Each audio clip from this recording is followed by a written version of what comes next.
Welcome back to the Eric Krown crypto channel. Wishing you a happy healthy start to this nice Thursday morning over here as we prepare for another 48 hours of fun action. Anyways, Bitcoin getting the short-term time frame pullback that we were looking for yesterday. Short-term time frame range holds very critically at 19,700, at least for now. And I wanted to kind of discuss what that looks like alongside these statistical analysis on the higher term time frames, how these two kind of play together, and a few other very interesting signals that I think are slowly starting to populate itself that deserve talking about. Anyways, other than that, wanted to subtly show my Instagram. Been posting a lot of Bitcoin trading and travel related content there. There is a link in the description below. You can also see my bear fur, which is nice. And if you're so interested, and also Bybit still running their promotion for 0% fees on maker orders for both spot and derivative contracts, which is actually really, really nice. Just more money in your and my pocket, obviously, because, well, no fees. That's good. Anyways, let's jump into it right now, and let's start off with the short-term time frame. So yesterday we got that pullback down to about 19,700. It was not violated on a closing basis, obviously, and well, what happens after you find the lows? You go and test the highs, and that's kind of where we're at right now.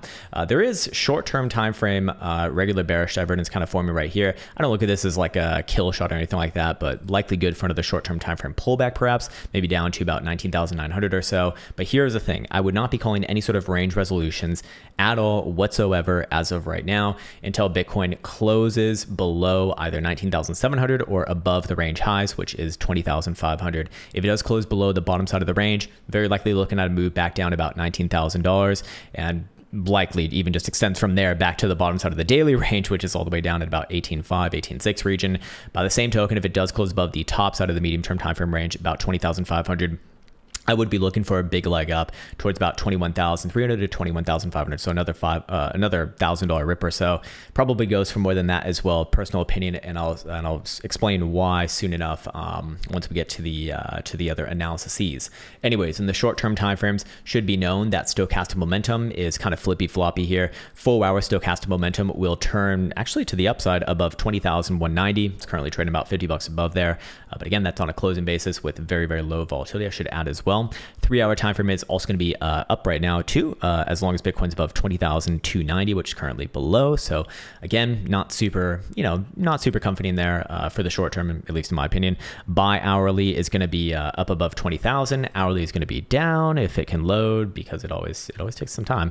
Yeah, 20,440 is going to be the pivot. And I forgot to mention the 12-hour, or sorry, the 6-hour. The 6-hour is also going to be down below 20,300. So when I see bifurcation in these timeframes, I'm typically just looking for a range, and seeing as we kind of just test the range highs, wouldn't be surprising for me to come back down maybe somewhere around 20,000 or 19,900 and try for a higher low there. That's obviously what the bull laws want to be seeing, but at the end of the day, need to be seeing full-on closures above or below the range in this case, as it's kind of in a bit of a precarious position. I do believe that if you are bullish here, you're very likely looking for this to continue, maybe not today, but probably tomorrow, Friday. There is some economic data coming out then, and I think today is going to be more or less a day of waiting. Here's the thing though: if Bitcoin does fail to continue in the next, basically before next Monday, probably going to end up turning bearish, or at least I would imagine so, and I'll explain why a little bit later as well. All right, something else that I wanted to very briefly cover. Well, do I want to cover it again? Nah, we'll save Dixie for the weekend. Fuck it, man, fuck it. It's still 3 drives of bearish evidence there, but we are getting our first bounce after we hit that 110 target to the downside. You know, that's to be expected. Any sort of a closure here or lower by tomorrow's closure is going to confirm 3 drives of bearish divergence plus 2 extremes on weekly BBWP. Fair enough. All right, sweet. So let's now get into, yes, the higher term time frame analysis. So I want to start off right here with the daily signal for CME. This one's just the most relevant because we get an update each and every day, being that it is a daily. And the signal is this: volatility represented by this indicator here, BBWP. Anytime that we do see it get down to extreme lows, which are defined as below 10 percentile, the expansion phase from these extreme lows for the full history of CME has led to an average move of about 24%. The stochastic oscillator has been correct in getting the direction of that volatility expansion about 83.33% of the time, and the average days that it's taken about just over about 2 weeks. I also included the first deviation calculations there as well as kind of like general guidelines and general areas of interest. If and when we do see the full-on signal confirmed, we are starting to see the first etchings of it actually get confirmed here with the BBWP above the moving average. and the moving average also actually getting a positive slope as well, but want to see that maintained for a close over closure. Here's the thing though, as long as the daily stochastic oscillator is maintained in the upside direction, the probability statistics are favoring upside continuation here. The problem is that if Bitcoin really fails to break above the medium-term time frame range highs, which I define as 20,500, again, especially before like next Monday, this is going to naturally go all the way up to the extremes and then turn down. And if we haven't seen the move by then, you're probably going to see that volatility expansion to the downside direction, all the way back down to the range lows, the daily range lows that is, and probably even lower than that over time. But for right now, the stats still favor the boo laws as long as this condition is met, which again will be met on today's closure as long as Bitcoin's above 18,800.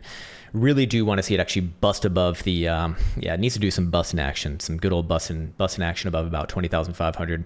And then we can start to apply those stats to the upside and come up with some areas of interest. Probably looking at around like, the end of this month of October, basically. But 24%, from that would put Bitcoin at about, about 23,500 bucks.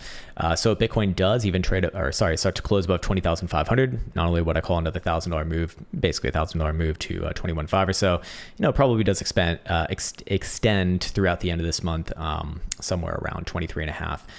Which is rather interesting. If we were to go over to the 2-day time frame signal, which also is closing today, we do have a signal baking here, and it's basically the same sort of setup. It's a volatility versus stochastic signature, just volatility represented by the HVP of stochastic momentum rather than BBWP. This one is already on the extreme lows, very similar to what we saw back on August, which was actually precipitating the $25,000 breakdown to the $18,000 lows or so.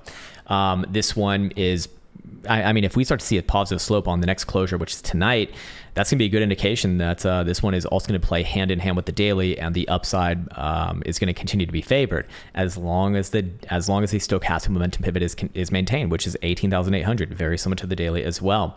And this one, being that it is a higher time frame, naturally has bigger numbers accompanying it. The average move about 39.5%, average time taken about just over 3 weeks. Stochastic also has been correct in getting the volatility expansion direction 87.5% of the time. So playing around with those numbers, and also hopefully speaking English at some point in my life, 40% on average puts Bitcoin like 26,500 bucks, which I think would be rather interesting, because any sort of a trade above our summer highs, which is that $25,000 number or so, very likely to see Bitcoin pop up to fill the gap, which I think is like 29 to 30,000 bucks. So you can kind of see the downstream domino of effects. Again, really need to see this continue, I would say, before next Monday. Otherwise, these are going to naturally start to turn to the downside, and then all of these probabilities will apply to downside moves. But for right now, not bad. I think what also kind of helps round out this picture is the weekly. So someone called this out in the Discord yesterday. I just haven't really been talking about it myself because I don't honestly watch the weekly except for before the weekly close and after the weekly open, but in this case, hey, fair enough. It was a good find. There is potential regular bullish divergence on the weekly RSI for both CME and spot price action right here. And, that'll be confirmed, especially with any sort of a weekly closure above about 20,500 actually, which technically does have, general targets towards 23.5, which is very interesting because that is what we did see earlier based off the stat analysis. Also, weekly BBWP is, super fucking low here as well. So we are in the midst of a pretty big move. Weekly Joule has lost its downside curvature. That is not an upside signal just yet, but it has lost its downside curvature. So there you go.